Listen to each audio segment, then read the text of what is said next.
Let's talk about Hmac, a security layer for your webhook. Now that we understand how we receive and process the data, we can add a security layer before processing it to ensure that the information truly comes from Rook. It's not mandatory to include this validation in your application, but it's an additional security measure that Rook will always send to your webhook. The process of obtaining and structuring the data is explained in another video, so we'll skip that part here. Let's focus on the Hmac validation. Let's break down the structure of an HTTP request, the method, which will be post, since Rook will be sending data, the endpoint, which is your webhook URL, the body, the JSON containing all the data being sent, the headers, additional metadata included in the request, which we'll use for the Hmac validation. Let's simulate this using Postman. Postman will act as Rook, sending us a document that represents a user's physical summary containing key information about the user and their data, and it will be sent to our webhook. Let's take a look at the headers we're receiving in this request.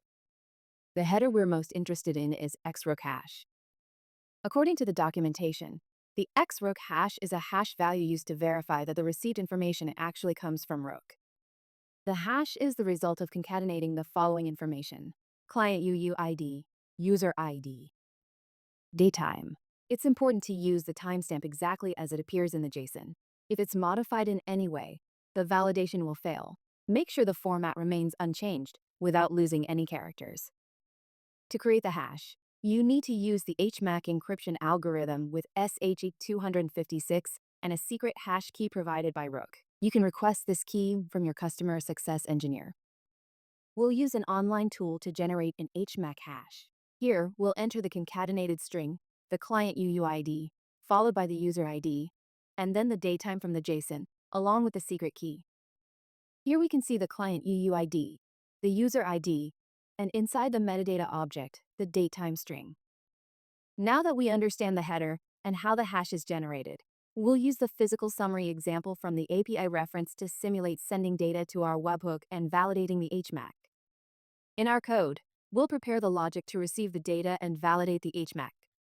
From the JSON, we'll extract the client UUID, the user ID, and the datetime string found inside the metadata key of the physical summary. We'll concatenate them into a single string, use an encryption library with the Hmac SHA-256 algorithm, include the secret hash key provided by customer success, and output the result in hexadecimal format.